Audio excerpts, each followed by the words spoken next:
What's next for the Resident Evil series?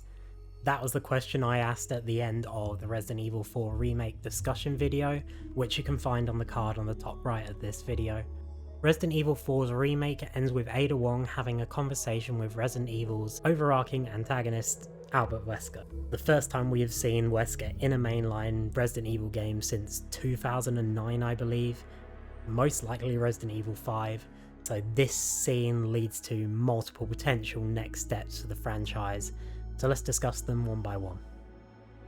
The discussions going around online are that we may see a trilogy of remakes, this time focusing on the adventures of Chris Redfield as he opposes Albert Wesker, alongside a host of other returning characters including Jill Valentine and Claire Redfield, those three games being Resident Evil 1, Code Veronica and Resident Evil 5. Let's start from the very beginning though. Capcom could definitely decide to go this way with another remake of the original game, which already received an excellent remake in the early 2000s. The real question is, 20 years later, does it still need another remake?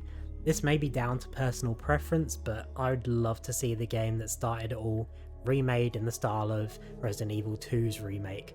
While the GameCube remake is excellent, I see no downside to improving on a 20-year-old game, especially with the track record of fantastic remakes we've been getting of late. And I'm not just talking about Resident Evil, you've got your Dead Spaces among many others, and I'm excited to see what we get in the future. Other than the obvious graphical gameplay improvements, what else could be changed with a remake of the first? I think the biggest and most necessary change would be within the storytelling itself. There's a real opportunity here to really split off both Chris and Jill's story paths in this game even further and make a coherent story that avoids repeating itself.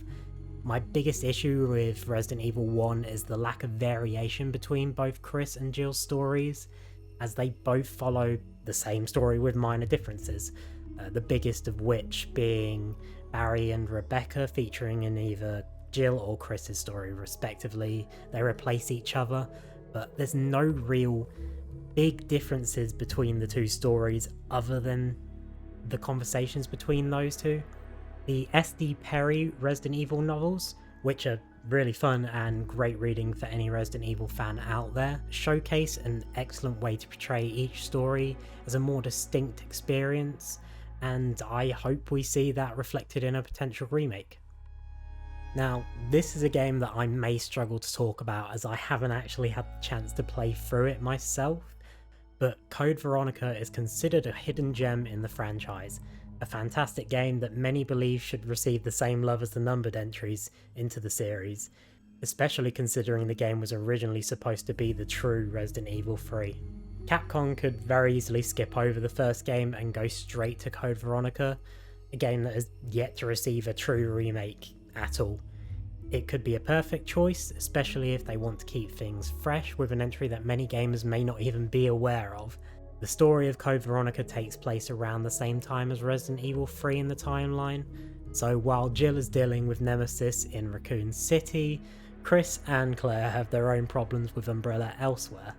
While it would be an odd jumping on point for newcomers in the series, the game is one I would love to see remade.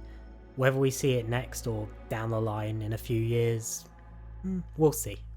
What if Capcom just decided to continue with the numbered games and move straight onto Resident Evil 5? The supposed end of the Wesker story? It wouldn't be all that surprising considering the trend of the remakes so far, going from 2, 3 to 4, but it would still feel like a bit of a missed opportunity if we don't see the previous two games in this video remade first. Saying that, Resident Evil 5 would greatly benefit from a remake, although it may be a bigger task than any of the previous remakes before. 5 is distinctly different from all the rest, moving away from survival horror almost entirely in favour of huge bosses and blockbuster action. It also was the first mainline entry to feature fully fledged co-op, which many consider the best way to play the game. If anyone's seen our ranking the Resident Evil games from worst to best video, you may know that I didn't look too favourably on Resident Evil 5. There are elements of a good game there with great boss fights, an okay story and some fun action.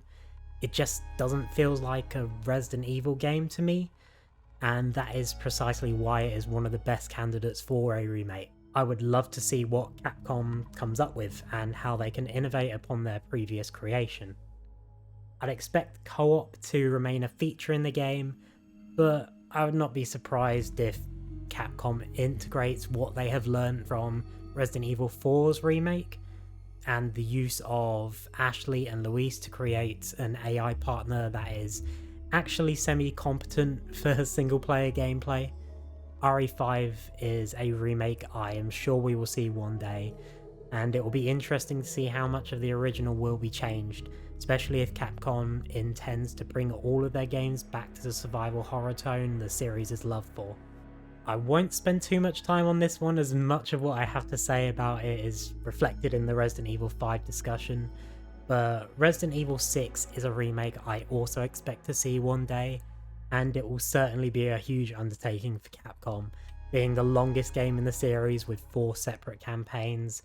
RE6 has glimmers of a good game, and has some interesting gameplay elements, also some returning QTEs, but as we know, Capcom seem to be wanting to get rid of those, so that would be an interesting change, and I'd love to see how they do that. But just like Resident Evil 5, RE6 doesn't follow the survival horror tone of the rest of the games in the series.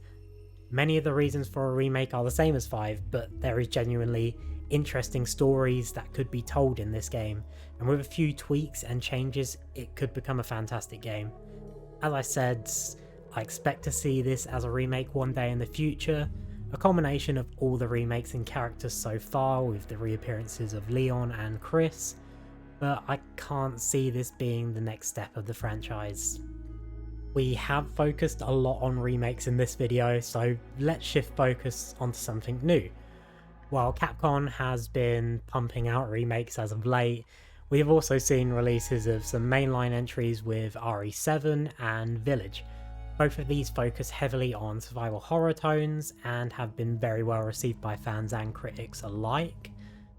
Ethan Winter's story may have come to an end in those games, but that doesn't mean the series has nowhere to go now.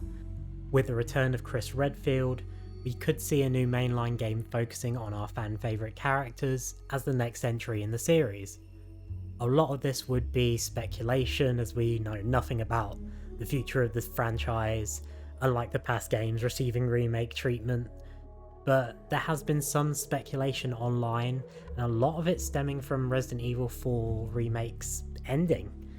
Many have discussed Wesker's potential return from the dead with a renewed focus after the ending tease of RE4 Remake, and while most believe that to be a hint towards more remakes, what if it was more than that? What if this culminated in the return of Resident Evil's Big Bad? It's certainly an interesting thought and poses a lot of questions about the future of the franchise. Could we see the return of Leon as well in a future game? His popularity over the years has skyrocketed, with many putting him over Chris as Resident Evil's main hero, even without appearing since Resident Evil 6, of course the remakes aside. But we live in exciting times for Resident Evil fans, and I can't wait to see what comes next. Thanks for watching everyone, and don't forget to like and subscribe, and give us your thoughts on what you would like to see us discuss next. And also, in relation to this video, what's your opinion? What do you think we're going to see next for the franchise of Resident Evil? We'd love to know in the comments down below.